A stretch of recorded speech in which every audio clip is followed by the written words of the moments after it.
Coming up on today's episode. I want to give you another tip out there. Now, this is a little bit unethical, but it's ethical. Here we go. Right? And it's really good, all right? If you're buying a house, put a building and pest clause in, all right? You've got 14 days finance. Most agents will want to do 7. Tell them you want to do 14 because your guy's on holidays. Get your finance approved. Now, the home's been off the market for 2 weeks. Do your building and pest the 3rd or 2nd last day. If they find something wrong, major structural defect, of course, then you can go back to the vendor and negotiate the price. The agent hasn't opened the property for 2 weeks. Now, they're in a bit of shit. So they either put the property back on the market when it's been off the market for 2 weeks, but you will have more leverage at this point as well. Dodgy advice and bad decisions can cost you big in real estate. We're here to make sure that that doesn't happen. Welcome to the No BS Real Estate Podcast. I'm your host, Jo Agresta, and it's time to take control of your property journey together. Welcome back, everyone, to the No BS Real Estate Podcast, your listening how-to guide to the Australian property and finance market. I'm your host, Jo Agresta, and today's episode is one you absolutely don't want to miss. If you've been curious about the concept of rent to buy, or wondering how to finally move from renting into home ownership, or you've been asking yourself if having a buyer's agent or vendor's advocate by your side could actually change your property journey, then this episode's for you. You've maybe even considered selling your home and you're not quite sure how a vendor's advocate actually differs from a traditional real estate agent, or you're eyeing an investment property and you want to know why having a dedicated property management expert is critical to your investment success. Well, we're about to unpack it all. Today, I'm joined by 2 outstanding property experts, Simon Murphy, a seasoned buyer's and vendor's advocate with years of insider real estate experience as an ex-real estate agent, and his talented business partner, Cassandra, a property management specialist with deep expertise in Melbourne's rental market. Together, they head up Melbourne Property Advocates, where they help their clients strategically buy, sell, and manage properties with a unique, personalised approach. Simon and Cass, welcome to the podcast. Thank you. Thank you. Thanks for having us. Of course, I've been keen because, look, a bit of insider background. When we did our pre-podcast session, I always like to sit down with guests before we have them on. We spoke, 2.5 hours? Yeah, 2 hours. Too long. My partner was like, I was ready to go to bed. What's that all about? It's like he was out to sleep. But we just had so much to talk about. Like, for a first meeting, it was kind of like one of those things where I felt very comfortable straight away. These guys totally get it. Yeah. And they're on the same mission that I'm on to help buyers just not make mistakes in markets. Like, guys, again, thank you for being here. I want to dive into the start, because what I really liked when I first, met you both was the journey of, how you actually came to, like Simon yourself, firstly, into buyer's advocacy. Can you tell me about, what sparked the change from being a real estate agent into this side of the market? Yeah, so I was a real estate agent for 13 years. I was very lucky at the start of my career. I had a good office I worked for. I just got trained really well. And basically after about 6 years, I went out and tried to chase, obviously, the more commission and everything. Then got poached to open up my own office, thinking that was going to be the glory and do all those things, and worked out that just because you're a real estate agent doesn't mean you know how to run an office. So had a few personal issues happen, won't dive into them, but ultimately it got to the end where I just hated it. So I say this to every real estate agent I speak to when I do inspections now. Every real estate agent should, after like 10 to 12 years, have a holiday for a year. So I traveled around Australia, literally sold everything I owned, and then I came back and then I tried doing some BDM work and just some odd jobs, and Not for you. Nah, not for me. So I didn't want to go back and do real estate because I knew that if I went back, I wouldn't have had that. Because look, the thing is, people say real estate agents, they earn all this money and everything. Yeah. I get that. They do. But there is a fine line of like what you need to do and the passion you've got to have, and also the commitment you've got to have into it as well. I wanted to do the things that I loved in real estate the most. So the number one thing is anytime I went out to a house to do a listing presentation to sell me being the agent, it was never about walking in and telling them, this is the price, this is the marketing. Yeah. I've sold 3 properties and these are all my agent reviews. Like, that does not provide value for the client. And the number one thing is that the listings that ever sold, well, pretty much sold straight away and got the best result, was the negotiation doesn't start with the buyer. It starts with the vendor. Okay. Yeah, true. So ultimately I'd walk in and I would have a plan. So we'd have to do this. We'd have to do this. And if they didn't do it, then hand on heart, I used to say to them, if you don't do this, I kind of don't want to represent you, because I just, my belief is that if you don't do it this way, you're going to have these problems that have happened. Yeah. And there were so many times that I used to just kind of get up and go, look, the other agent was probably better for you. So ultimately for me, it's when you do vendor advocacy, that's what it's about. Yeah. You're there, you can really set the vendor up for success. The agent is there to sell the house. Okay. So it's like going, let me give you an example. It's like doing your own taxes, yeah?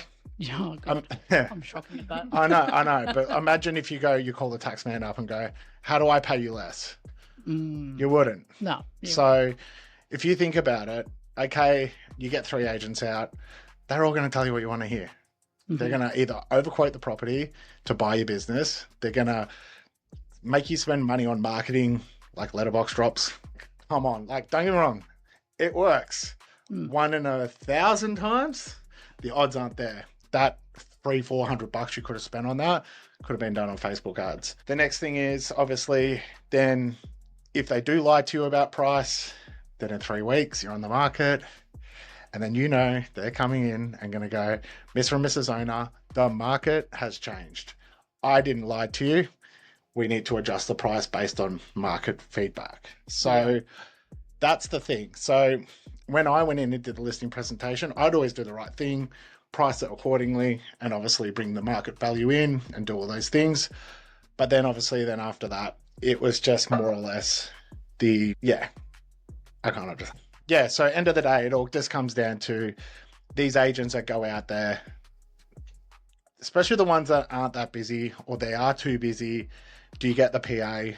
Yeah. And these are all the things that I used to see. And every time I would go out to a listing, I would just lose it. Yeah. And then, 90 days later, they would call me and go, hey, you were right.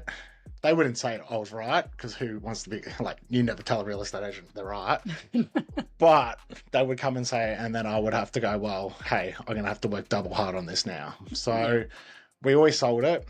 My clearance was always about 98%.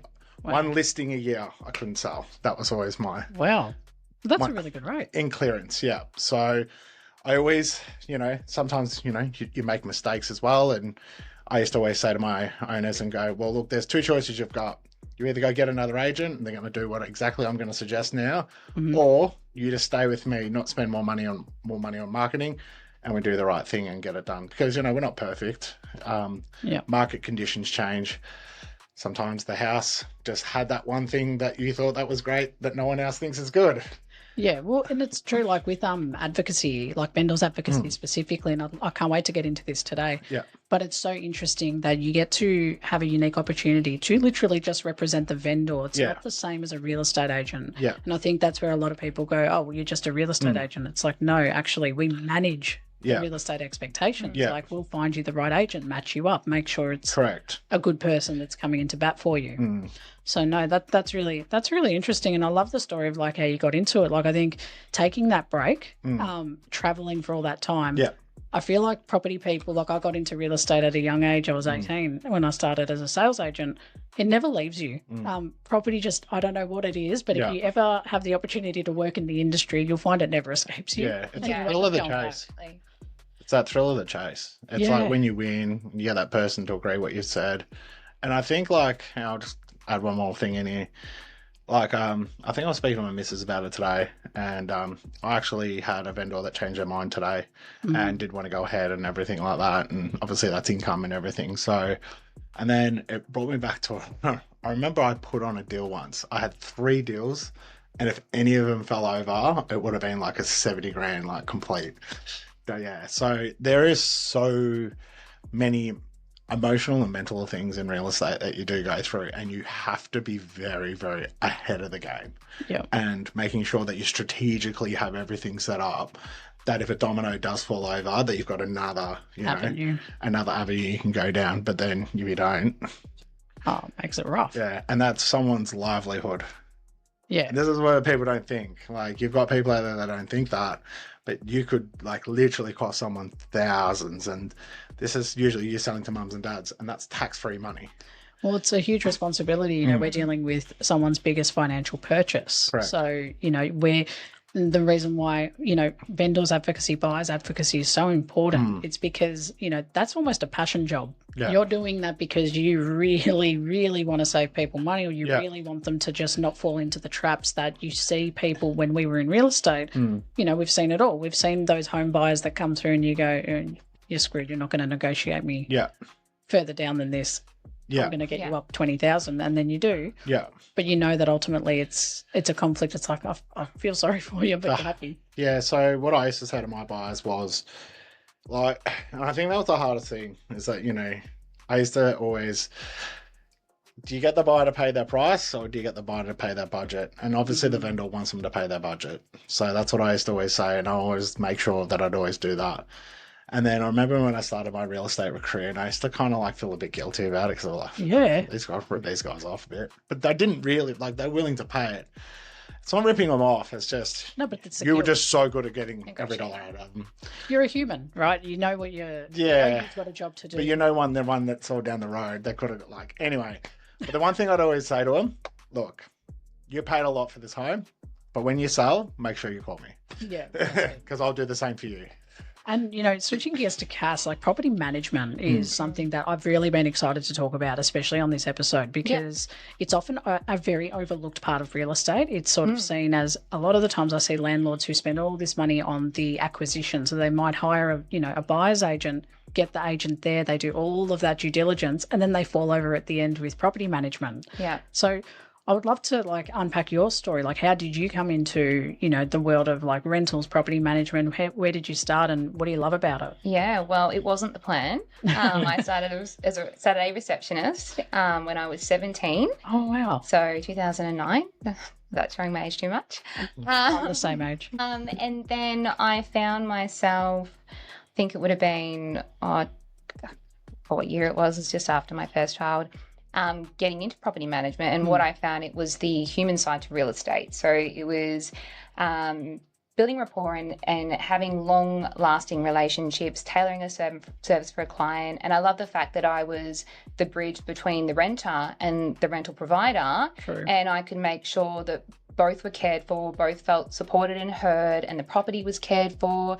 And then I could also bring in, what I'd learned, and then I'm a bit of a bookworm sometimes, and I like to learn things, and I could learn things, and I could really bring it to the table to help, really service both renter and rental provider. Yeah, it makes sense. And I think it's awesome that you see it that way, because like you said, it's the human side to real estate. I really like that line, because it is, you're taking on more of you're nurturing an asset. Yeah, and it's problem solving with everyday problems. Like, where, you've got, like, I'm a mum, but, combined family of 6 kids. Like, we have, we have every day, I've got my mornings where I'm bribing a child to get her shoes on and, or just to sit down or whatever it might be. And then having to have, to take days off work, or because you've got childcare centres calling you, and, that you don't have as much money coming in that week, and, budgeting and, having to make decisions for your family. And I think that's the biggest thing. But then, being in an industry where I am in real estate, I've been in such a long time, it's also, or being a property owner, it's knowing that side of things as well, and the everyday expenses to just retain something that you've worked so hard for. Yeah. And it's like there's always 2 sides to it, and it's almost being in the middle and then articulating to both sides what's happening. Like, this is where the rent increases come in, or, this is going to happen. It's going to be about 2 weeks of just trying to get some funds. And it's not saying, no, you can't have this, or no, we're not fixing this. It's saying we are, but the owner's in a bit of a tight situation right now. Yeah, man, I think this is something that I'm so keen to unpack because rental side, like obviously it's a very hot topic at the moment in the market. It has been for the last 12 plus months, you know, with, you know, low vacancy rates, as we talked about earlier. And then also you've got the issues of people that are missing out on properties as well and like trying to break into that market. So I'm keen to unpack that in the next few questions for sure. And I love that you got into it when you were 17. I was basically the same. I was 17 turning 18. Yeah. And it's so weird. Like, it doesn't leave you. I feel like I got trapped in real estate. Oh, I remember filling out like the old school trust, the big green books with the figures of commissions. You know, the book stands out the front, like the bestseller. If anyone's been in the industry a while, they'll know what the bestseller is. Having the photo at the bottom, and then it's something like I did my agent's rep when I was 17, so they actually couldn't give it to me. Until I turned 18 because I was just so keen to get into the industry. That's awesome. Like, it's so good that you knew from such a young age. I think that's like a whole other podcast episode of like how do you know where you want to go and if you want to be a real estate agent. Yeah, but like, definitely. Good on you for actually getting into it at such a young age, because I think now, you know, we're similar ages but in different spots. Like, I don't have kids yet. I would love to have kids, but you've got 6, you know, and a family and a home. I think that speaks volumes for how you got to be at that point in your life as well. Absolutely. And don't get me wrong, you've got your challenges throughout. You think you know everything, and then you get to, I'd say, your 3rd or 4th year, and there's almost not a burnout, but you kind of just, it hits you a little bit. It's like a speed bump a little bit, and you kind of go, is this for me? And it's funny because I remember that's what happened to me. Yeah. And I started applying. I was on Seek and I was applying for all these different jobs, like even telemarket, and they're like, oh, you're overqualified, or, you know, you're not qualified enough for this role. And I was like, it was so hard to get an interview. And then I was like, you know what, I'll put my resume in some local real estates and see if this got some like basic admin jobs. I wanted a bit of a break, but nothing too like real estate, I guess. Yeah.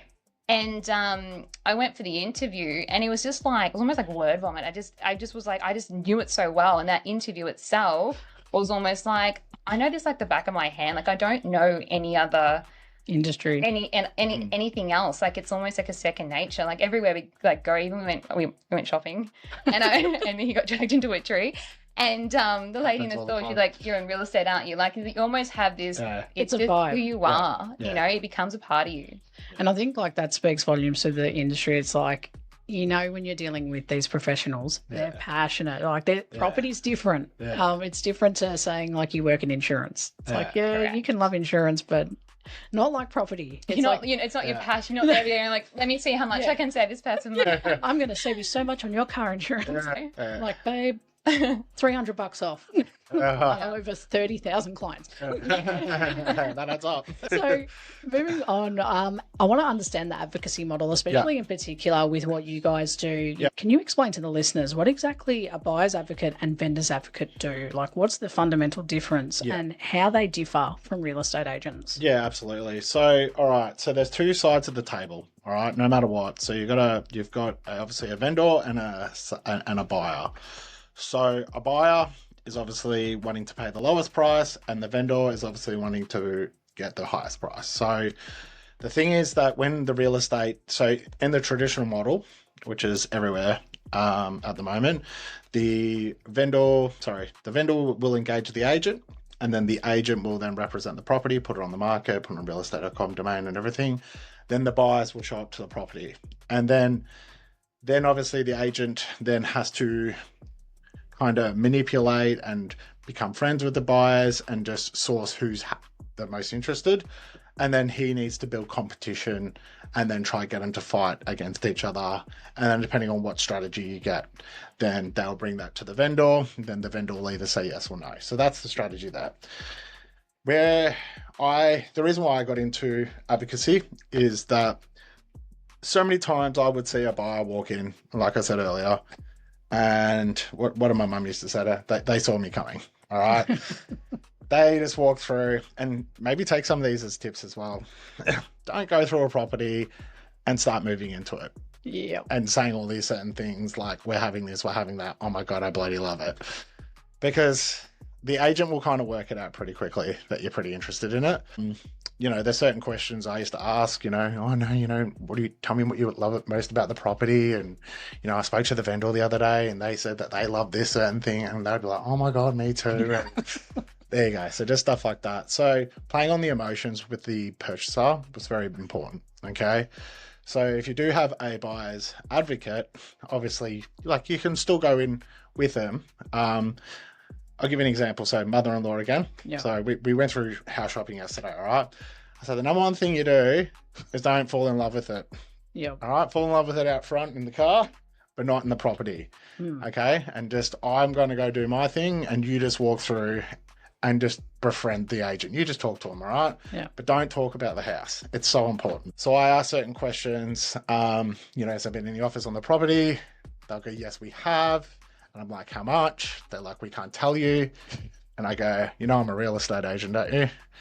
And so the thing is that you got to remember, real estate agents to a real estate agent or a buyer's advocate, there's a bit of a different language. How they treat a consumer to how they treat an agent, they know that there's a firm line. So anyway, we went through this property. She said she had an offer. She wouldn't tell me. Well, I'm like, was it the top of the range or the bottom of the range? Of course, she said top of the range. I was like, okay. And I'm like, is there any building permits on the property? Are there, obviously just in relation to how many weeks it's on the market? Would they take a longer settlement? Just asking lots of questions. Yeah. Now, you're not saying things like, I want to move in or this or that. And then I started reading the Section 32 and I noticed that there was about 10 pages missing at the back. So I called her out. I said, hey, your building report at the back, it's not complete. She's like, oh, must have pulled it out of the file. I'm like, yep, of course you did. Can you email me the full copy? Anyway, I'm sitting there, they're walking around. She's kind of come in, started talking to me about what I do, this, that. And I'm like, what's the price? And she goes, look, the offer was, $983 or something like that. And I'm like, all right, no worries. So obviously I don't say anything. Okay. The whole idea is when you do buy a home is that you don't say anything. You just go in, get the information and you leave. Yeah. All right. She's not opening the property this weekend. Now, when it's coming into Easter, I know people are going away, but why wouldn't you? Oh no, it's the best time. Like I always say to people, when everyone, like Christmas, I'm like, don't do what everyone's doing. Sit when everyone else acts. Yeah, so, it's like jump in when it's actually meant to be quiet. Yeah. That's the best time to snag less competition. Yeah. So like, if you think about it, if she's not opening this weekend, well, I'll be opening because I know more buyers will come through my home. Yeah. And a lot of agents are doing the same. And they'll say, oh, it's because it's a long weekend. It's more because we're going away on holidays. Yeah. And I get it. They're going to have a break too. So ultimately, the strategy is now the property is open on Wednesday night. I'm going to go through the open and we might bring the family through again, or I might just go through them alone. Yeah. And I'm just going to have a look and I'm going to wait out the front for the whole half an hour because I'm going to count how many people walk in and out of that property. Because I asked how many people had been coming through. The numbers had seemed pretty low to me. Has been on the market for 3 weeks. So I know from this point, if she has a 0 to 1 or 2s, because usually when you only get 1 or 2 buyers for a property, I can nearly bet about $100 on it. They've just started looking. Now, if buyers are saying that means your price is out of the market. Yep. So just little indicators like that. So if these buyers come through, I'm going through and I'm going to be not talking to the agent. I'm going to be listening to the buyers. Yeah. And just kind of following them like a stalker. Yeah, it's like following them around the property. Yeah, like I'm not going to be right in their ears, but I'll be listening and, I actually did a funny video about different types of agents the other day, thanks to Karina. Yeah. I did that exact one. Yeah, look. Behind you. Yeah, remember you telling me about your mum the other day? Yeah. How much for the house? Cash. Hey, that's a good way to get rid of the other buyers. Oh, I see. I was like, oh, God, she's going to create her own competition. She did. She got rid of them. Yeah. I'll pay what it takes. Did you buy the house? Yes, she did. There you go. But I think that's so distinct, right? It's like vendor's advocate means that they're going to do all the like they're going to help you as a vendor get prepared for sale and do all that due diligence that often a real estate agent might overlook or miss. Yeah. And then on the buyer's agent side, you're going into a property with someone, like you said, with your mother-in-law, you're going in fully protected and armed with someone who's saying, don't get emotional, don't do this, have a look, but do it outside. Like, I think that's great advice because we do, like, I read a study and you'll love this, just the data behind it is great. We spend a longer time looking for a show to watch on Netflix than we do inspecting a property to bet our life savings on. Yeah, you spend more time in hiring a car or bloody buying one. Just go around for the day. But it's like that decision of, and I understood it. When I read that, I was like, oh, God, I do. Like, I sit there on Netflix and I'm like scrolling for hours. Sometimes I don't watch them. Maybe it comes down to fear, though. You know, when you're fearful of something, you want to get out the way. Yeah. With Netflix, you're not fearful of picking something. No. It's like you're only going to waste your time. It doesn't matter. Or my ADHD just can't pick anything at all. Yeah, analysis. That happens all the time. Yeah, it's like then you're just delayed and. I've gone to bed. Yeah, it's like I'm going to stress sleep. But you actually there for 2 hours. You probably could have watched a movie. Yeah, exactly. Yeah, it's like you get over it. But no, it's true. You're right. Like it's that the stress. It's stress. It's like how can we eliminate that sooner, quicker? Yeah.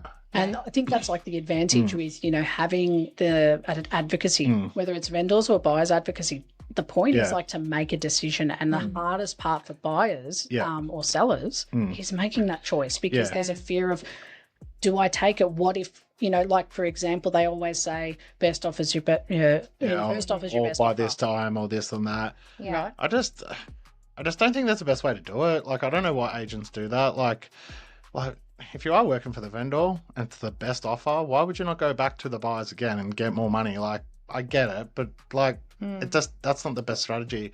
I just want to add one more thing.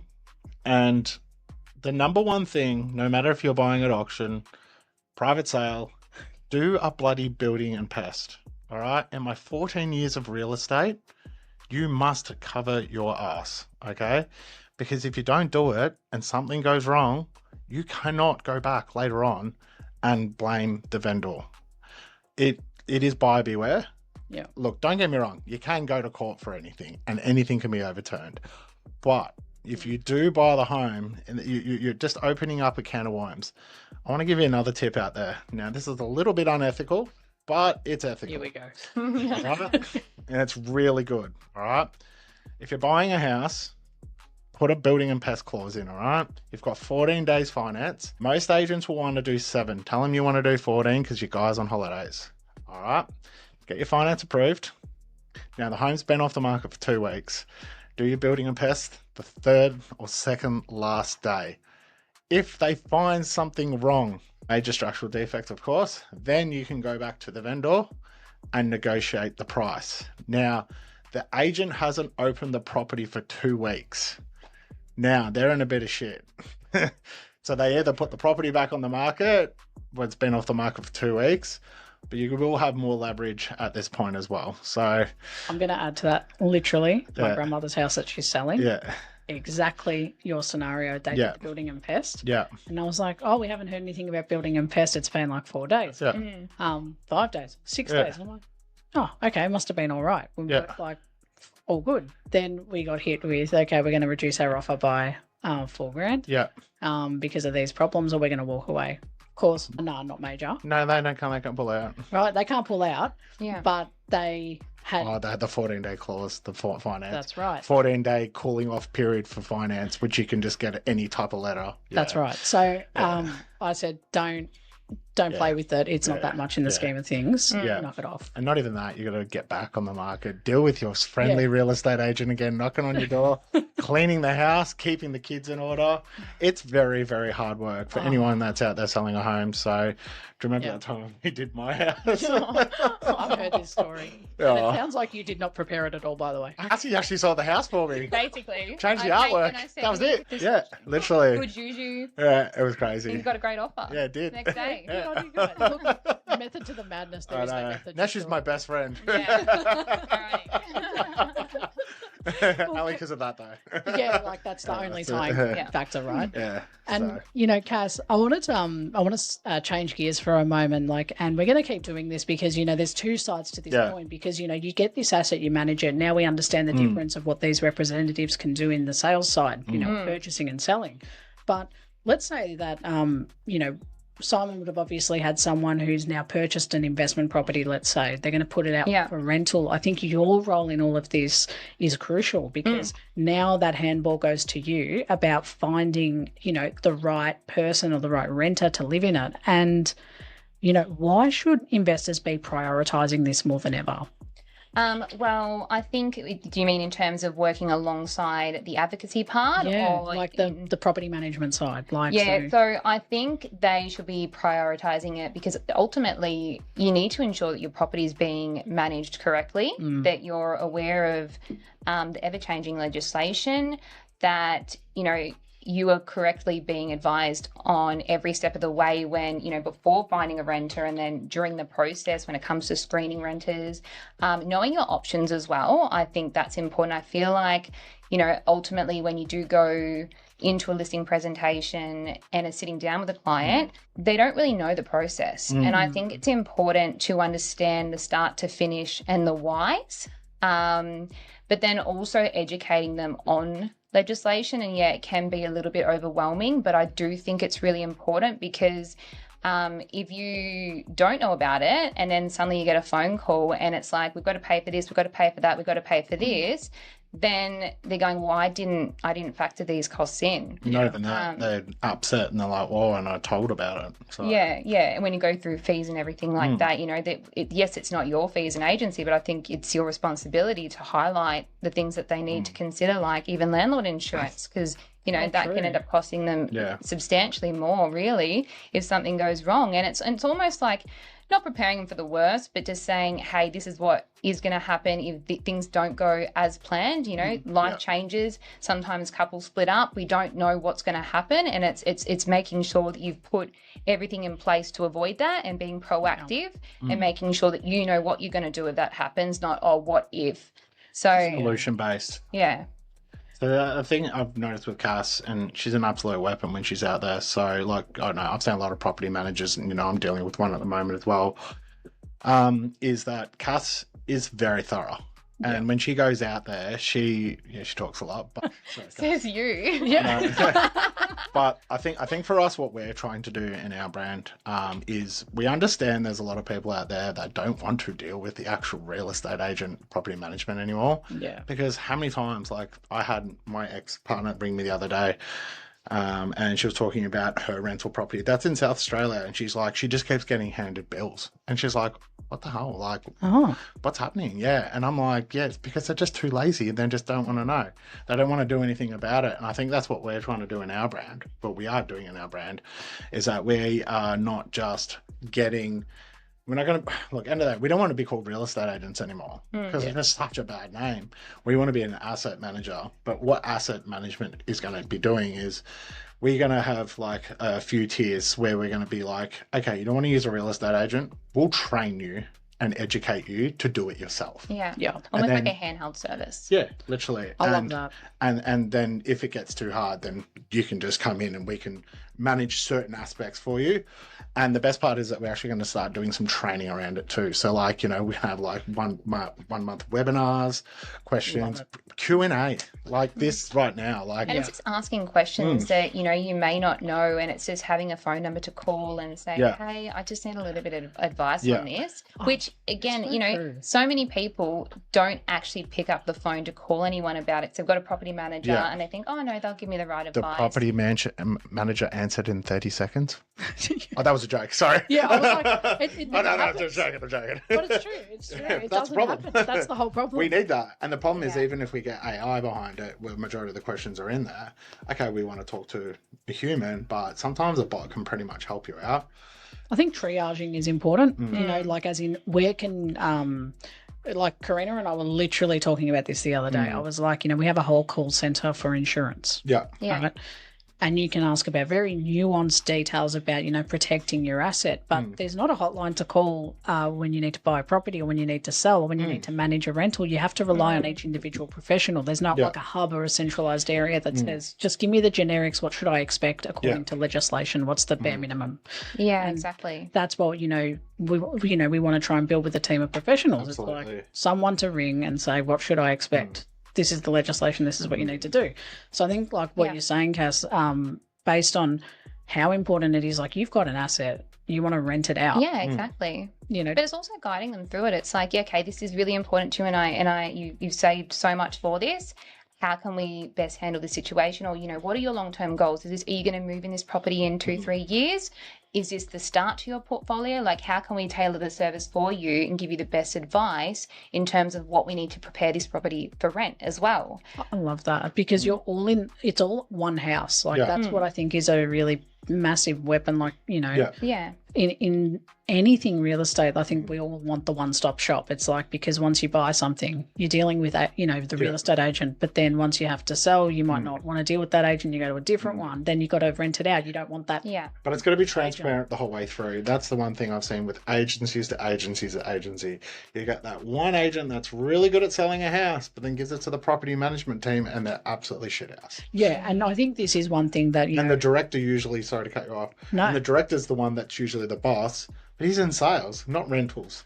So you've got all these people that are in there, they're not really trained properly. There is an aspect for it, but the thing is, in real estate, there is so much sales training, but not enough property management training. Interesting. This is awesome because, the passion really comes out from both of you of like, why protecting these assets is important, why having the right, metrics in place. But what is what you've highlighted to me in particular, and for our listeners that are tuning in, is having a team of people on your side that can actually guide you from, all the way to renting to buying, whether you're becoming a renter and you're on the rent roll and you're being managed. And this is what I wanted to talk about today was, we were talking about this outside, rent to buy, honest thoughts, honest opinions, the actual concept and scheme. Yeah. Okay, I would love to unpack this a little more. Talk me through that. I reckon Cass's opinion on this is the best. Okay. I would strong no. Really? Why? Well, at the end of the day, you haven't bought it until you've bought it. So ultimately what you're doing is you're agreeing on a price based on obviously the interest rate. So sometimes you're actually purchasing the property for a bit higher in itself. So that could, equate to $5,000-$10,000 more. You're already, out of pocket. And then, so say if you're renting a property that was about $1,700, it's more likely going to be $3,000 instead to like compensate the payments towards the house as well as the interest rate. Yep. So you're paying $300 more. And then until you actually settle on that property, you don't own it. So it's almost like builders, for example. You got Porter Davies, they are a well-known company, and that would have been, you'd almost pay more because it's a safe option. Yeah. But they went down, and so did a lot of people's money. And so if that company, no matter how well they are known for what they do, or, how big they look and how much you think, oh, this is the best option, they could still go down, and so does your money. So a lot of the fees aren't refundable, so you don't get that money back. And generally speaking, they'll get you to pay an initial part deposit, which also isn't refundable. Now, the contracts they also get you to sign don't protect you as much as a mortgage contract does. So you're basically paying more to then in 15 years be paying all this excessive money and then finding out you've just paid so much more than you should have. When you could have saved it. And you've lost it, and that could have been money you saved. Yeah. That's I'm so glad you gave us that honest perspective, because I think there's so much out there that talks, in a very different light. But I kind of get it too, because it is like hard for people to save. Yeah, but then also sorry to interrupt. You're right, you can. He's used to it. Ladies go first.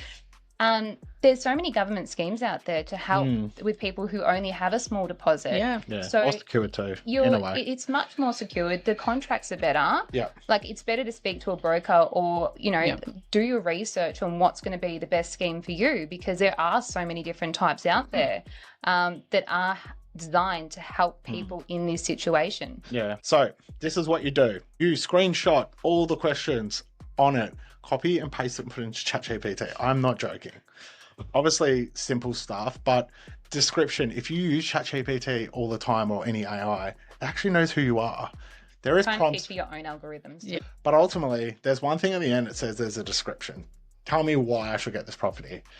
And what you want to do, and I like using voice to text because I just like rambling on and I don't like typing. Oh, and I'm lazy. everywhere. I'm just lazy. I'm sitting there, I'm like, help eating this. lunch and we're sitting Spell at the elephant. table and he's like talking and I'm just like, I block out of it now. But it's just all the time and I'm like, you talking to me? Because it's quicker. Voice to text. You just click the button on the bottom, you just talk and it'll type it out for Out you. loud. He has no shame. No shame. I don't give a fuck. Well, who cares? Or you see people filming in the streets these days. Like, mate, you're talking into your phone, whatever. Very funny. Anyway, we'll keep on track with it. The property manager wants someone that's going to look after the property, pay the rent on time, and not be a bloody hassle. All right? I love it when you go through an open for inspection and you get that one tenant that's up and absolutely driving the property management question. Oh, this and time in my life story about that. Like, don't do that. You just seem like an absolute problem case. Property managers, do you agree with this, Cass? Oh, I think it depends. Yeah, I know, but I just say this. This is what I think. I could be wrong. This is why he's not in rental. Yeah, exactly. That's why I leave you to. Nervous. I know, I get that, and they need a rental, but the best thing to do is just go in, talk, ask simple questions. Okay, what's this and that? Okay, but the ultimate thing is that you got to really sell yourself. Why should you be in that property? Are you going to be a good fit for the property? And are you going to cause me drama down the track? Well, Because you don't want drama.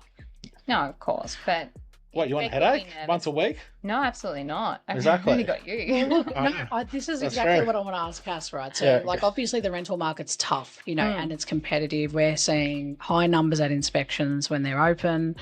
What is, what can someone do to actually, come ahead in this market? Kind of like what, Simon's talking about at the moment. He's like, how do you make it a good impression on the property manager when you do attend the inspections? And what's your kind of tips or guidance? Well, I think there are many ways. I think, almost self-evaluating your own application is a good start. Mm-hmm. Like, say, complete it, pretend you're the owner and go, okay, let's have a look at this application as a couple and see if we're comfortable with putting this person in our property, because it's all about perspective as well. Like, I think sometimes we present an application and people called me and said, oh, I'm on Centrelink, is that okay? Or, they've asked different, will a dog be allowed? And I always say it's as per application, basically, because ultimately you could have the best renter that has a pet in comparison to someone who isn't a great renter and no pet. So that's why I say to owners, I said, don't cross that off yet. Depends, and it depends if the owner's moving back into the property as well. Like, are they allergic to the pet? There are so many different situations. But yeah, I think present yourself at the best possible way you can. Put as much information, put references, work references. Fill out the application and don't leave things empty. Yeah. And don't be scared if, say, for example, 5 years ago, you didn't have great rental history, you had a bit of a rough time or a rough patch. Don't be afraid to put that on your application, because ultimately, yes, okay, for 3 months you paid your rent late, but that whole 3-year tenancy, that property looked like a display home and you paid your rent on time and you were a great tenant. So don't scratch that off, because ultimately what you've actually shown that property manager is that times did get tough, but you took responsibility and you made sure that you were going to get yourself back on your feet. And, it goes to show that if that was to happen again, because again, circumstances change, people split up, and you've already shown them that you take that seriously and that, that was important for you at that time to get your rent paid back up to date. So I think that can actually show character of yourself as well. Putting a cover letter, explaining, a little bit about your family, everyday, life and things like that, because, me, for example, human. We've got 6 kids, right? And, imagine getting an application with 2 adults, 6 kids. Yeah. 2 dogs. But you can call me. I can ask. My property managers have always loved me. Yeah. I've had no problem getting a property. But again, you see that and you're like, oh, do we want 6 kids in a property? What's their names? Muffin and what? Muffin and Marble. That's great. I love Muffin. And I just want to add one more thing to that as well, is that if you're not sure, you don't know how to check it, and I know I'm to keep talking about ChatGPT, but literally just copy and paste it and write in there, put it in and go, can you challenge this? And can you make me sound a little bit more authentic? And it will rewrite it and make you sound more authentic. And Simon, what are your thoughts on ChatGPT? I actually am not sponsored by them at this moment, but if they do want to sponsor me, I will take it. What? It works. That was dope. Look, for me, I have ADHD. I struggle to do like grammar and all that. Yeah. I have it all in my head. But there's a lot of people out there just don't know how to present themselves. Yeah. I can sell anything. I can talk the talk, but get me to write down a novel? Hell no. Yeah. Or a sentence. Or a sentence. Or speak properly. No, but I just can't put it out there. Yeah, Exactly. and that's it. Even with the ADHD thing, you do have an overactive mind, and sometimes you do struggle. Yeah. Like even if I haven't had my happy pills, my ADHD pills, he'll be like, slow down. Like there's been days where he tells me to slow down because I can't actually keep up with my brain, and there's so much I want to say. And so it's a good way to go. Let's comprise what I want to say versus saying it. Yeah, and even when I read back, I just think, wow, I just wish I could write it like that. And it's just like exactly how I think. And then even if it's not how you think, you can tweak it. And you just say, hey, I didn't really want to come across this way. Can you please say it this way? And another biggest tip in the world, if you're going through a massive relationship breakdown with your ex, use it. Wow. Oh, yeah, no, it's I'll tell you what, you write all the heat, all the emotion, and it goes, whoa, that's pretty heavy. Here's a better way to address it. Anyway, that's off topic, but you'll thank me later. No, I think, okay, but like in context though, like I'll always find a way to link it back, don't worry. Yeah. I was going to say, but like I think the biggest thing I find is, emotions are very high if I had to think about 100%. it. When you're in property, when you're not in property, personal circumstance is a huge thing. And like you said, when you're going through those personal issues, don't be scared to put that in your application and be raw and honest, because you're appealing to another human. At the end of the day, they could be going through it. Exactly. Like your circumstance, if we had to look at, like you said, traditional rental applications, putting 6 kids, 2 dogs, like muffin marbles there, and then your partner, you can... Sold. Look, personally, if I was a property manager and I saw the names, I'd be like, done, whatever. Say less. Say less, they're in. Not like 2 names like Diesel and Devil. Yeah, no. Diesel and Devil can't come, sorry. Sorry, mate. But they're like 2 beautiful little dogs. It's like, terrible name. But they're so cute. But it's so true though, right? It's like, you've got to be on the human side. And I think one thing that often comes back is renters who do their application and then they get no response. And nothing to go by. And it's so disheartening. But then they think to themselves, is it my fault? It's like when you're on Tinder and they don't reply. Like it's the same thing. And you think you've done something wrong. But at the end of the day, you just got to remember it's what's going on in their life. And just sometimes there just was too much and it had nothing to do with you. But I think the most disheartening part though is some property managers don't bother getting back to them. They just get back to the successful ones. You know what? Funny you say that. I had a lady who was contacting me. She's like, I'm trying to get a rental property, and she had a very, very healthy income. Yes, she was a single mum, but she was running her own business, very, very successful as well. And she had good rental history. Now the problem was, and look, I took a phone call and I said, look, apply for one of our properties, even though you're not interested in it. Yeah. Let me have a look over your application and I'll come back to you. And I'll be honest with you, because she was almost in tears on the phone and she was desperate. And I said, you've put your income down as, I think it was like 20,000 a year. And she's like, oh no, it's 200,000. And I said, and I rang her because I said, your pay slip's different to what you've put on your application. And I said, it's not adding up. And then she's like, oh no, that's not meant to be that. It's meant to be this. And so it was the fact that she actually hadn't completed her application correctly. And that's what I was saying. Look over your application. Do you see that a lot? It happens a lot. There's a lot of the time. And unless you're actually going through that application and checking all the references and, really getting an understanding. And what I used to do is do like a tenant interview. And so you'd call them over the phone and you just kind of go over all the information on the application. So, you've got your partner here who's a builder, he gets this much, annually.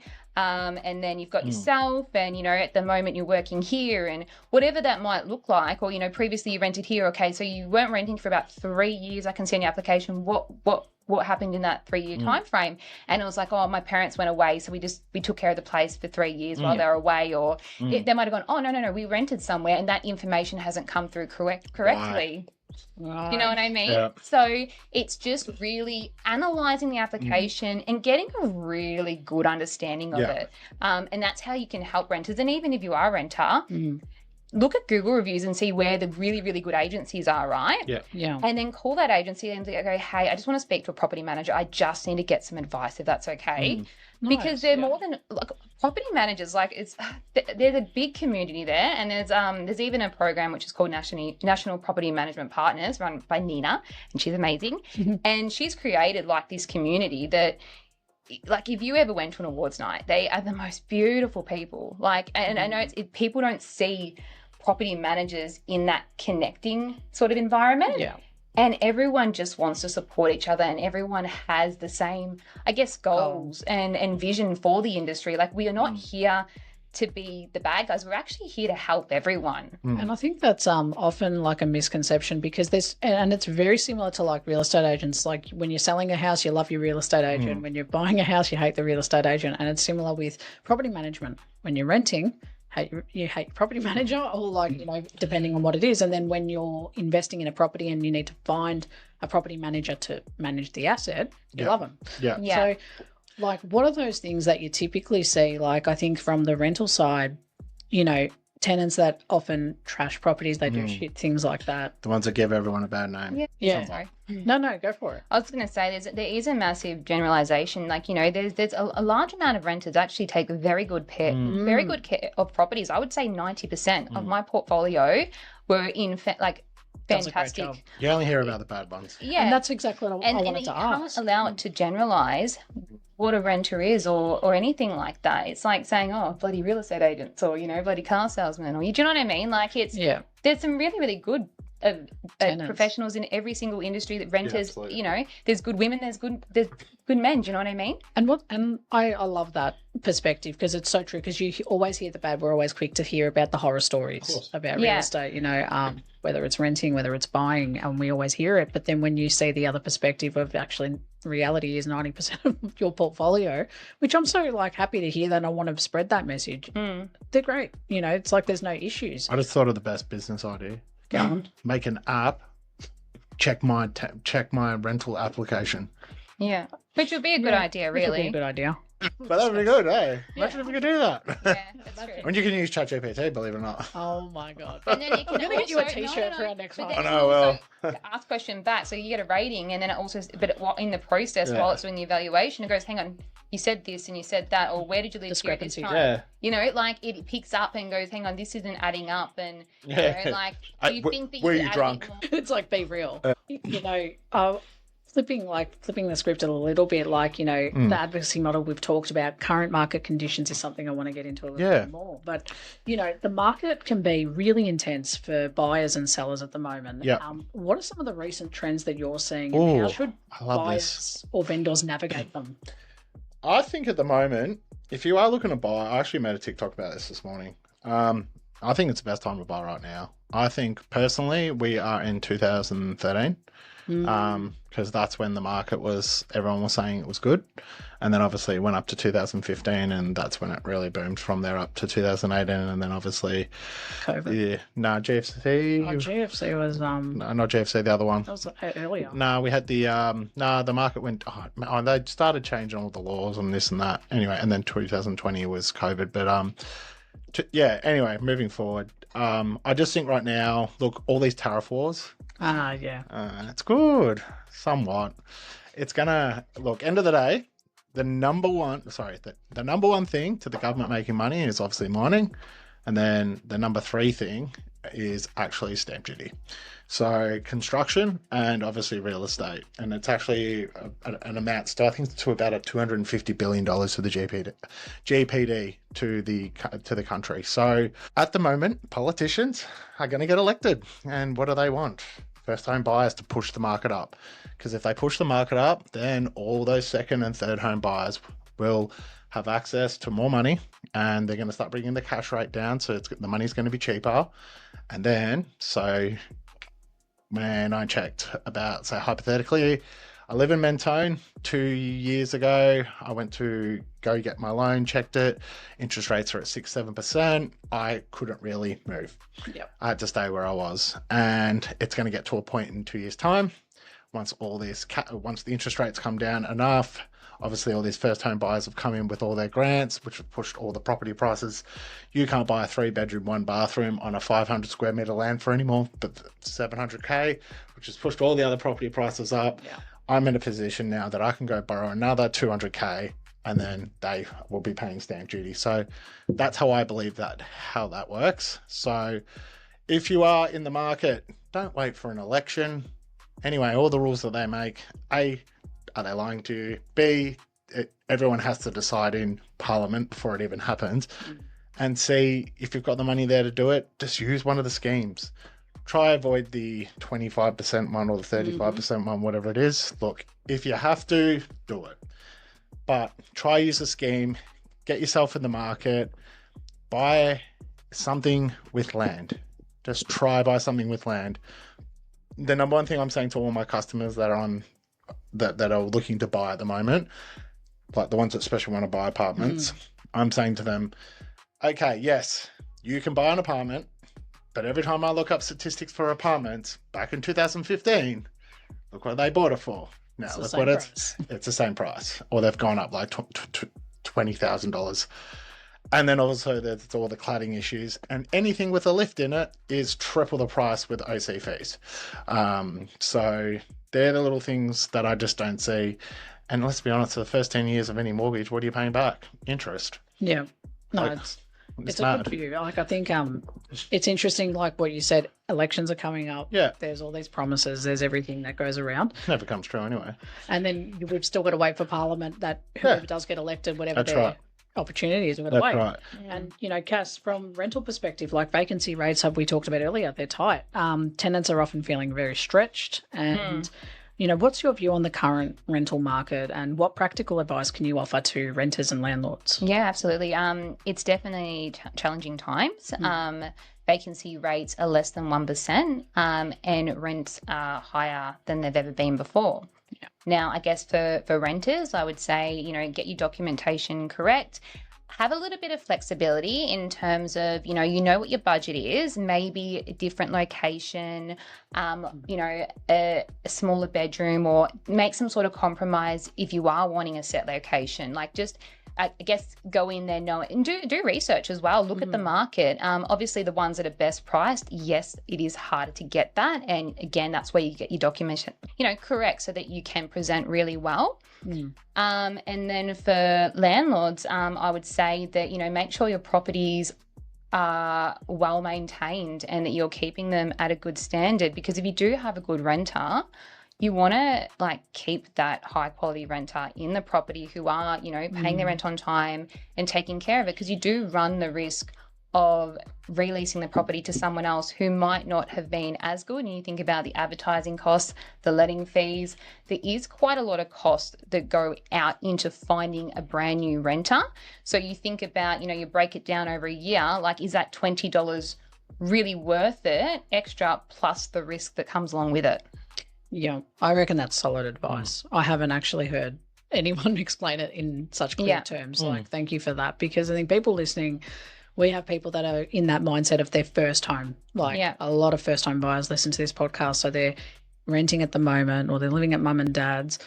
We've also had a couple of questions around people who are renting, they're living at home, but they're wanting to move out for the first time, maybe with a partner, and they've got no rental history. Yeah. And then they, are missing out on properties. So we had one submission the other day that said, we've been missing property after property, because we have no rental history and we don't know where we're going wrong, and we just don't get a call back to tell us, one, that we didn't get. Yeah, and I come across this quite a lot. Yeah. And, it's not because at the end of the day you are, the middleman in terms of what the owner wants to respectfully decide on. Yeah. And I think there is even a misconception on that, because at the end of the day, and this is what I explain to renters and landlords as well, that, at the end of the day, they've got something to prove. This is the first, it's like a credit rating. This is the first time they're renting a property, and this is the first, chapter of their rental history, which is more important than ever before. So they've got something to almost prove, I guess, in some way. So if you've got a rental application that's average with rental history, and then you've got a couple that are trying to get in the market, they've got good jobs, they're working hard, they're trying everything they can to get into the market, I would almost persuade to them and say, look, Mr. Landlord, I think that out of everyone, I think they're going to be wanting to make sure that your property is well maintained. If you want, we could even do a 13-month lease. And then if you do have any concerns, at least we've got 2 routine inspections, and it's allowing us to have time to be able to go, you know, they're not the right fit, for example. But not only that, you know, again, the routine inspections is also an opportunity to educate renters, because some people just don't know what's expected at a routine inspection or what you know, owners are looking at. But yeah, I think it is important. I think there is a misconception there for renters in terms of that. Yeah. And yeah, just again, put your best foot forward. I love it. And, you know, Simon, I want to talk about, you know, negotiation. What are some of the insider tips that you can help, like, tell our listeners and help them become stronger when they're in this situation? Say less. Say less. Okay. Absolutely. The number one. Yeah, go Sorry, on. there was something else I wanted to say on that topic. The other thing I used to suggest was, and it's not ideal for some people, and you, again, be honest on your application, but go onto realestate.com, see the properties that have been on the market the longest. You're going to probably find your older properties that are overpriced. Yeah. Now, make a commitment for 6 months ago. You know what? We're going to rent this property for 6 months. You're going to have rental history then. Yeah. So, yes, it's not the property you want, but you treat that property like it's your baby. Do you know what I mean? And you have the best rental application for the next property. So be honest with the owner. Be like, the property manager who's going to put it forward. Say, look, we really want to, at the end of the day, the owner wants the property leased. They've been on the market for a long time. Yeah. They'll take 6 months, and then they've got time to re-advertise when they get the 28 days notice. Yeah. So it's kind of a win-win for everyone, and then they get to build their rental history for 6 months, and then basically when they put an application forward, they're going to have the best rental history and get it much quicker. I love that, because you're right. You're actually like encouraging them to take the steps forward first. So, you know, get yourself set up for success. And we always say that in sales as well. If you're struggling to find a house, search from oldest to newest, because you can filter it on realestate.com. Yeah. And the ones that have been sitting on the market the longest probably have the best negotiation power. Well, this is why even on our app, like the Abodey app, to segue there for a sec, we actually tell you days on market straight up. Yeah. Because we want you to know what you can negotiate with. Data is power. 100%. And Simon, so like you know, one of the questions I wanted to ask, Negotiation. it was negotiation. So what should they be looking for? Look, or be doing? To be honest, if like, it depends on you. If you are a type of like introvert person, like, don't do it. Yeah. The thing is that the biggest thing with negotiation is the person that's the most confident usually wins. Yeah. And they always say whoever talks price first usually wins. But I don't understand that quote ever. So I see it as this way. So I used to remember sometimes, you know, you get an older couple that'd come in, someone that's a bit of a seasoned veteran, he's in sales himself, he'd come in and negotiate and he'd play hardball. Yeah. But then you'd always speak to the wife and she was way softer. So you always just got to find who's the softer one and then work on them. So not really work on them. You just got to try. The secret is conversation. And the more you talk and the more you open up with them with like opening really good questions. So my secret opinion around it, if from a buyer's point of view, if you are a type of person that would spill all the beans, or you know, like, you're the type of go ask Stephanie because she'll tell you everything. Like if you're one of those people, probably don't do it. Just get your partner to go in, or get your mum or dad to do it. It doesn't matter who goes in. To be honest, you should just get someone else to do it for you, or you can just call me. I was going to say, or call yourself. Or just call me. Mum and dad. I do have a negotiation fee, but yeah, ultimately, look, I'm here to help. So the whole thing is that you've got to have a plan. All right. So walk in. So how much are you willing to spend? Okay. What is your budget? So there's three prices you write down. The price you're willing to pay, the price that if you had to pay, you'd be okay about. And then the last price that you'll pay, that you'll just do it because you want it. Yeah. Okay. So have those three and make sure the agent doesn't see that, obviously. And then the next thing is just making sure, because believe it or not, conditions are negotiable. And this is where people go wrong. They'll go in and go, oh, my broker told me to go subject to finance and subject to this and subject to tax lotto. All right. And love to know who accepts that. I know. Gee, me tonight, 7 million. So these are the things that you can actually use to negotiate. All right, you go to your broker. He has got a conditional approval, and usually the conditional approvals and bank valuation. All right, as long as you're not paying stupid for it, it's going to go through. Yeah. Or you have lied to the bank. Don't do that, obviously. So if you do have a conditional approval from the bank, you could go unconditional, and then do the building and pest within the 3-day cooling off period. Now, I know for a fact, if I saw that on paper, based on the one that's subject to finance, I'm pulling it off the market for 14 days. If you had offered me 5 or 10 grand less, there's a good chance I'll take the unconditional offer. Or I'll call back that unconditional offer that's 10 grand less and go, could you meet me halfway and spend 5 grand? Yeah. So I know for a fact that, and we've all said it in real estate training when I was in my career, an unconditional offer is certainty to the vendor, and can mean anywhere from 5 to 15 grand. Okay. 100%. So having those certain tools, it's not just about price, it's about conditions. And you're making sure before you go in there and going, what is the vendor's preferred settlement? Sometimes you just go, I'll just do 90 days, but the vendor wants 30. The agent's really not all there and doesn't ask the stupid question. And then they might just pick the other offer. I've had literally a vendor pick someone based on their name. Literally. It happens. People just do it. Or they'll do it because they're an investor or whatever. Or they'll ask for a particular price. Like they don't care about price. Some people, but anytime I had... It's like the Chinese. Every time I did it, we talk about I always got them up $888 because I do that and I say it's good laugh. It works every time. Yeah. So can I go home with you? So those are the things that you got to think about, and this is where people don't think. So making sure you want to know when their settlement is. All right. Yeah. Is it 30, 60, 90 days? Try match their settlement. Okay. The second thing is the deposit amount. That really doesn't matter too much because they're not really going to get it, but then they might not have enough money to buy the next house. So they need to release that deposit and do a Section 27, which is when that gets released as well. So if you do put down 20%, that's a little bit more stronger on the contract. Yeah. And with your finance, if you do have a pre-approval, don't do 14 days, just do 7. They're going to give you an extension. You know what I mean? Just shorten things, make it better. And these are the little things to do. Or just call me and I'll tell you what to do.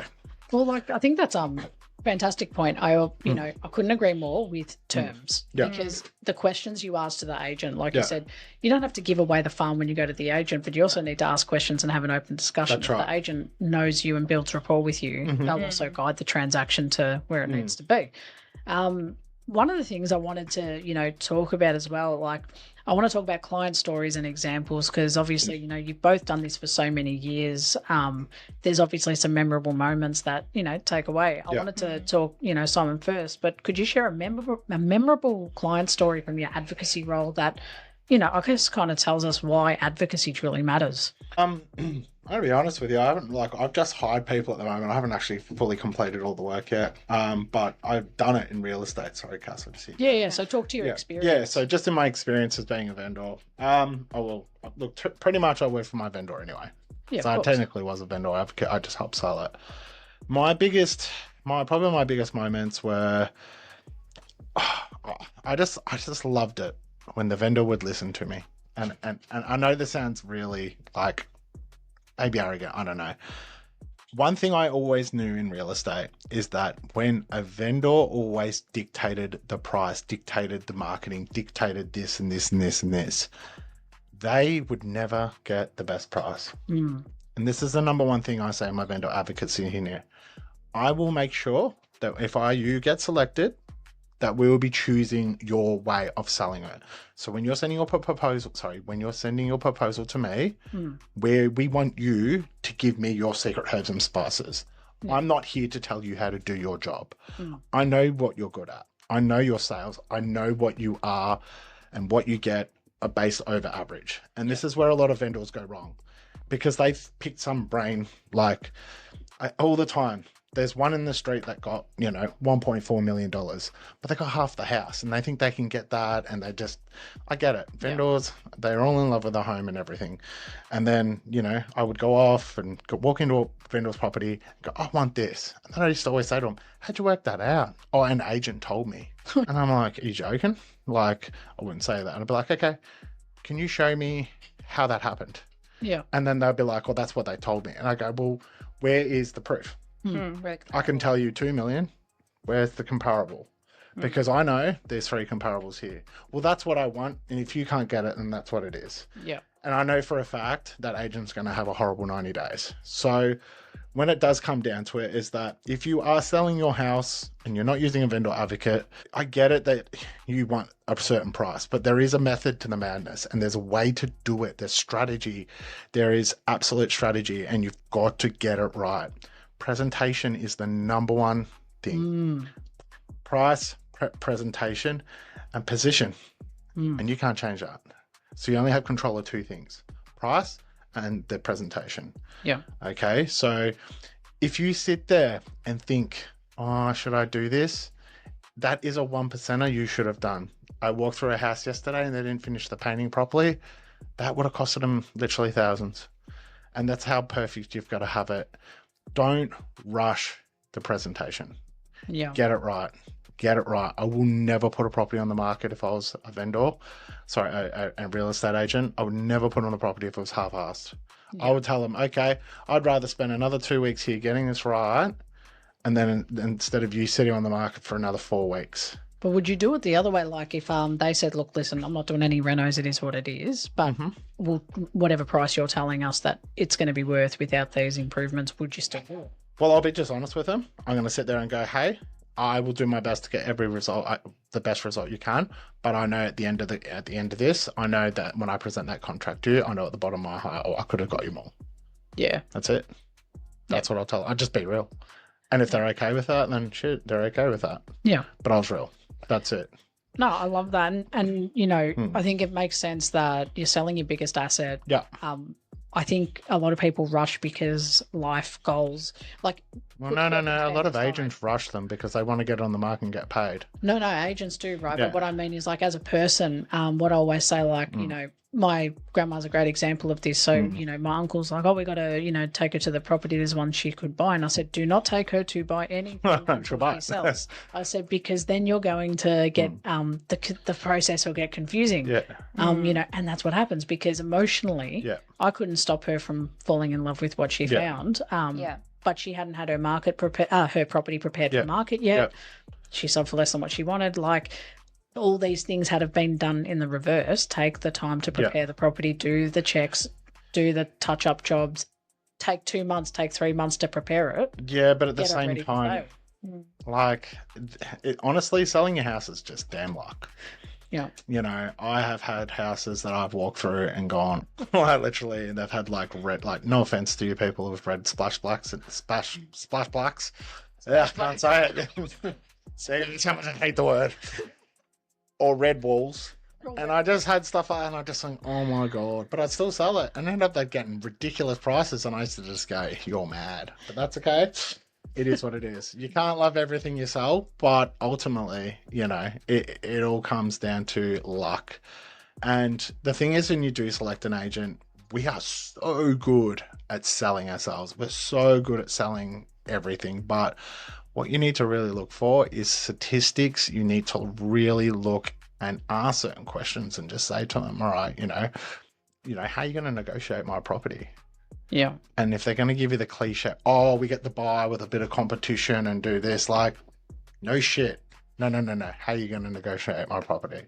And that's when I used to write diagrams and show little things and then really get deep into stories about what happened with this buyer and that buyer and that buyer. Because end of the day, you're only as good as your last sale. Yeah. And that's so true. And sometimes you got that agent that's going through a lot of hell at home with his ex-wife or whatever. It will affect your sale. Well, it's a great point. And I think going into, you know, UCAS, like what's a property management scenario that really highlighted the importance of having, you know, a great property manager on your team? Can you recall like a time? Yeah, absolutely.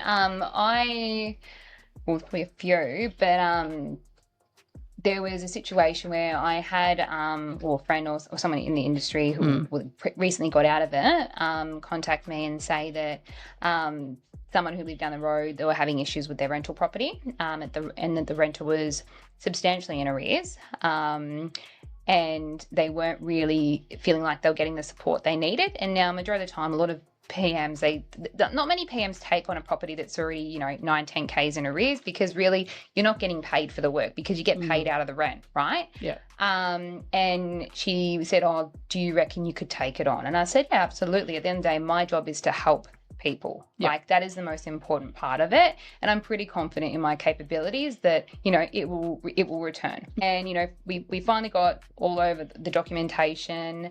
I obviously sat down and listened to the story and everything, and the owners were the most beautiful couple. Like, till this day, if I speak to them, like, oh, we still have to take you out for dinner. Like, they still reach out. Like, it was a relationship that was built at the end. Pardon? Where'd you go to dinner? I said they've still been asked. Oh, you're still waiting. Okay. Can I come too? I just want dinner. Love the free food. It's like, where are we going?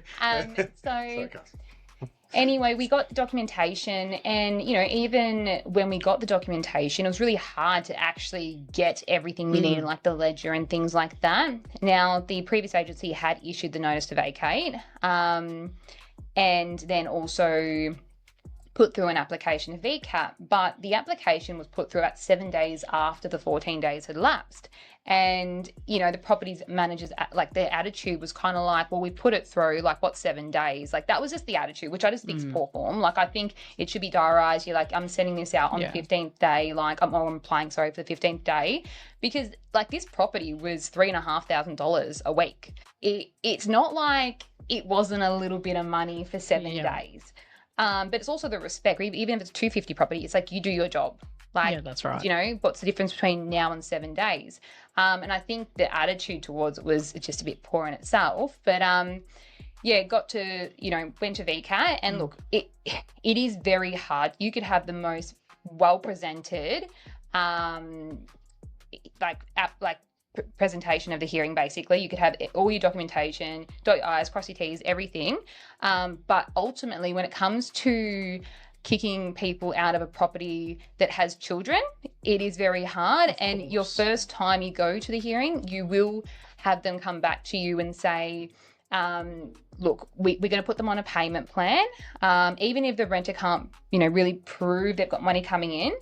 That is generally what will happen the first time. Yeah. And keep in mind, in the meantime, I was in contact with the renter saying, hey, how about we put you in something that's less of rent? I can see at the start you were great. Let's see if we can find you something, that the property's well maintained. The property was well maintained. Yeah. From the photos that I had seen, because I hadn't been in the property at that point. Yeah.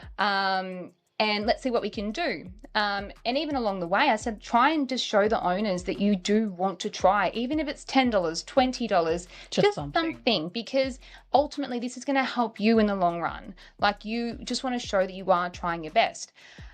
So because I'd had so much communication with the renter and I was trying to actively help them, when we had our second hearing, we got possession.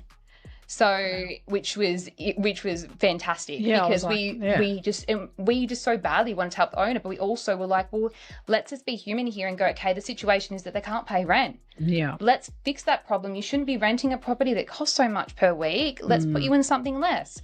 And the renter, there was no bad blood. She came in and thanked me. Like, when she dropped the keys off, even after we got the possession order, oh my God, she still passed on thanks, because she knew the whole time we were trying to help her. Yeah. And then, even after that, I said to the owners, look, when we get to the insurance claim, make sure you let me know when the assessor's going, because I want to be there. And not a lot of people get involved, but for me, it's something where I think it's really important the property manager goes there, and you almost advocate for the owner, and you basically I was hovering over, and they thought it was so funny. I'm like, what about this, what about that, what about that? No, that's negligence. And I said, how's it negligence? I said, what, you're telling me? So I was kind of like making sure that the owner isn't even getting taken for a ride when it came to the insurance company. Do you know what I mean? Because it's not impacting the renter. It's actually the insurance company that, they try not to give as much money as possible. Correct. So you're almost like an investigator. And I just went through, I'm like, oh, look at this wall. This has been,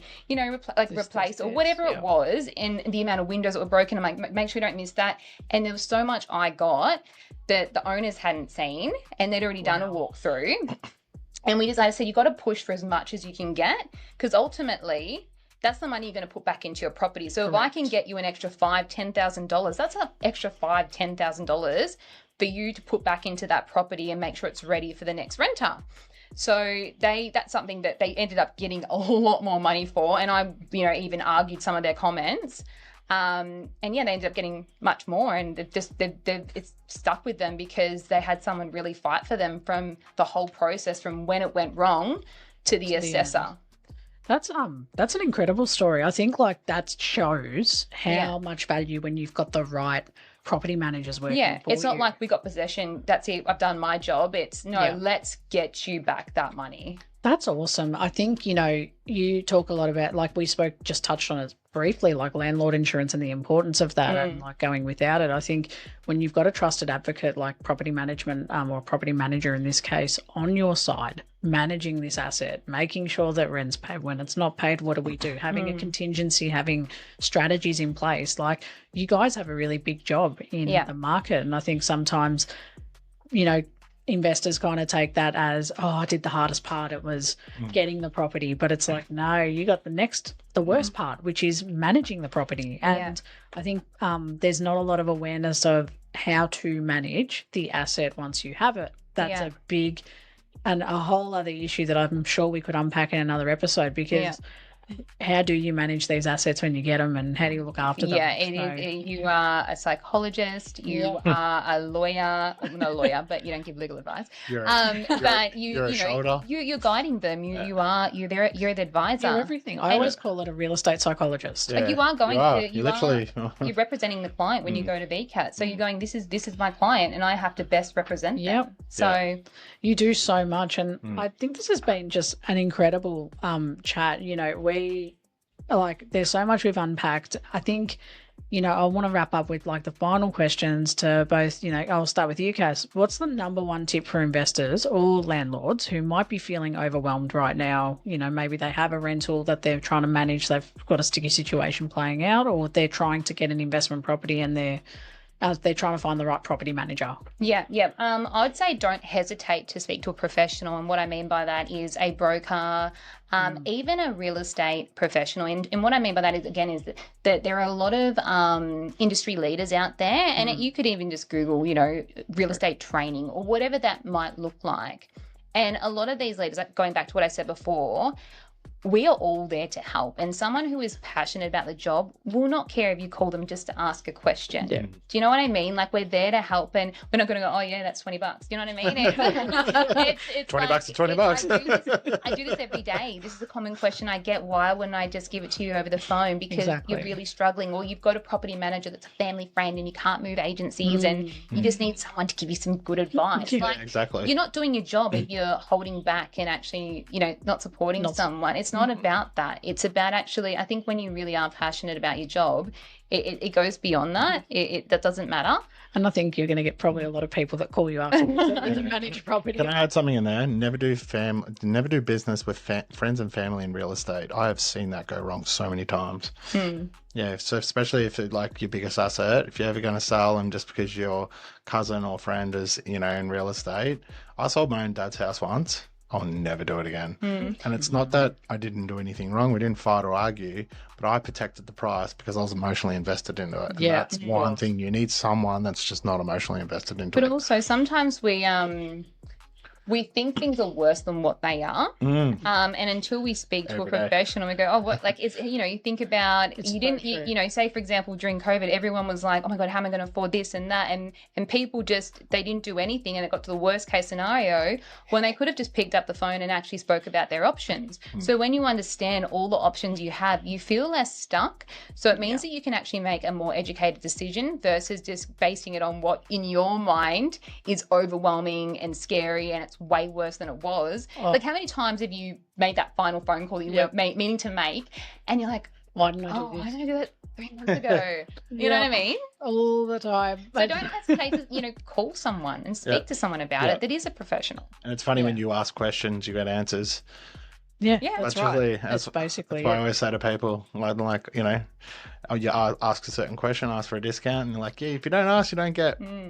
Well, I want to throw this to you, Simon and Cass. Thank you for sharing that tip and that advice. I think that's the smartest thing to do. It's like if you're not sure, you don't know, you're confused, you're overwhelmed, you're stressed, ring. Get a professional. Yeah. Ask the questions. And nothing's a bad question. No, exactly. And Simon, like for listeners who are, actively looking to buy or sell, what's the single most important thing they should be doing today to prepare for success? Look, just get your ducks in a row. All right. So, if I ever get a buyer that rings me, just speak to a finance broker first. Yeah. Because if you can't do it, you need to have a plan. Make sure you got the right amount of money in the bank account, making sure that you've got your credit history right. Get all that in a row. Once you've got that, then you're going to have more power. Like, I get it. People want to rush. They get inherited 40 or 50 grand or whatever it is. And then they have a shit credit history, or they didn't pay their Optus bill like 2 years ago. It can be all fixed, but go get that done first. If you are selling, okay, don't call out the 3 agents straight away. Just get the property in order, get it nice and tidy. And then what I would personally do is email all the 3 agents and say, we're thinking of selling soon. Can you just send me the reasons why I should select you? Nice. And I think that's gold there, because guess what? One thing I've worked out with proposals, they either get back to you or they don't, or they take time. And you want speed and efficiency. Yeah. Because end of the day, if I want something done and I'm paying 15 to 20 grand and I make a phone call, if you don't hear back from them until the next day, that would, you're not for me.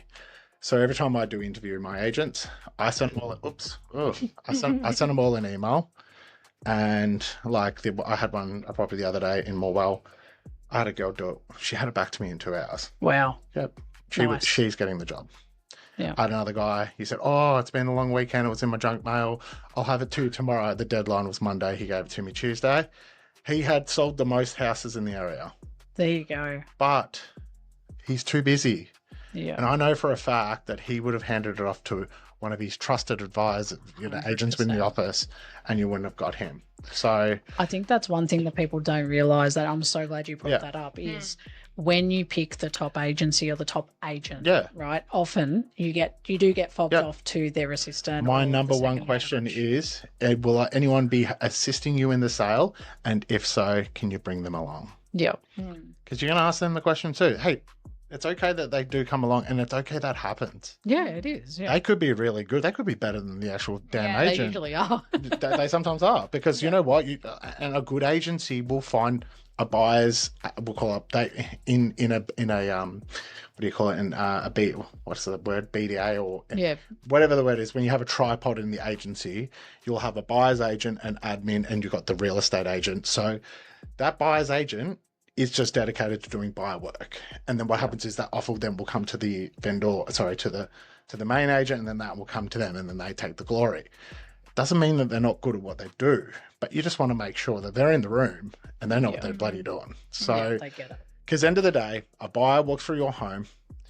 It is up to the agent to work out how much their budget is and how much they love it, and treat them with respect, treat them right, and just make sure that they're doing the right thing and getting every cent and dollar out of them. That's what you're hiring them for. 100%. And when you're buying, you've just got to make sure that I feel like real estate agents are the most easiest people to sell to. You know that, yeah? Mm-hmm.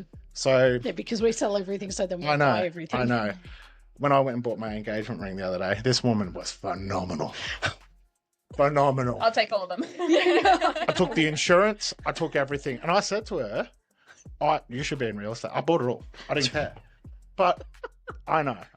But it's just the way she was. I did that with my car, so I can't talk. Yeah, I know. I can't talk. I'm just going off a recent. I'm just going. Told everything. Yeah, but I'm just going off a recent story. But ultimately, that's true. So when you you see that one online, you're already in love with it. You're zooming in on all the photos. You're screenshotting it. You're sending it to your friends. You're ringing your mum. You're ringing your brother. You're ringing your best friend's auntie's uncle, brother, cousin, sister, dog's best friend's auntie's uncle. You're telling everyone. Marble and muffin. Do not go in and negotiate that property, because you will spend maximum. It's a no-brainer. So that's why I think no matter what, you are out there to find a property that you love, and you will find out, and you will find it. Just get a buyer's advocate to do the damn job for you. Because look, let's be honest, anyone that I've ever helped buy a house, they have never spent their budget. And that's why I say to people, yeah, okay, we cost like, anywhere from 1.5 to 2.5. I won't speak fees over the, over the podcast, but that's the average. 1.5 to 2.5 is what you'll pay for for a buyer's advocate. I know for a fact that every client that has paid me through that service, through the service, I have saved them more than what their investment was. Yeah, 100%. So why would you not do it? Yeah. And access to so many more properties, and I can do it during the week for you. Yeah, tell you where all the shit ones are and all the good ones are and all this and that, and and then on the weekend, guess what? I just got a catalogue of all the good ones. Yeah, and you go through it for them and let them know what's good. Or even, come through with me and we'll have some fun together. If they want to learn more about Melbourne Property Advocates, how do they get in touch with you guys? If you do want to get in contact with us, look, you can call my mobile number anytime, or you can call Cass, especially around the vendor and buyer side. I'll pretty much take care of that. Cass does more the property management and all the other everything else. Everything else, pretty much. All-rounder. Yeah, she's the brain. But ultimately, yes, you can call anytime. We can sit down and have a Google Meet. I do that for free. Everything's free until you engage with us. Until I hop in that car and I'm out looking at properties, that's when it costs. To be honest, I do give more of my time for free than I probably should. It's like I've done real estate for 14 years. I've been doing it for so long. Now I'm just changing my hat, and that's all it is. Yeah. But the best part is that I get both sides of the story. Most buyers advocates that you go with these days, they only know buyer advocacy. That's it. They wouldn't know how to do vendor advocacy. I know how to do bloody all of it and structure it all so it all works all together. And the deals that I have done, and I could tell you, you'd nearly cry that I've got them over the line, and I've nearly jumped off bridges. So pretty much how you can contact us. Actually, even better, you can just download our free ebook. So that will have all the details, all the pros and cons, all the secrets to look out for real estate agents and stuff like that. If you do want to book a free consultation, that's absolutely free as well. Everything is free until you put us to work, okay? And if you don't choose to go ahead with us, all I ask is that you refer 3 good people to us. That's it. So we're here to help. We're here to really help. I love this space. I've lived it. I've breathed it. And especially with Cass as well. She's anything property management. She's an absolute gem.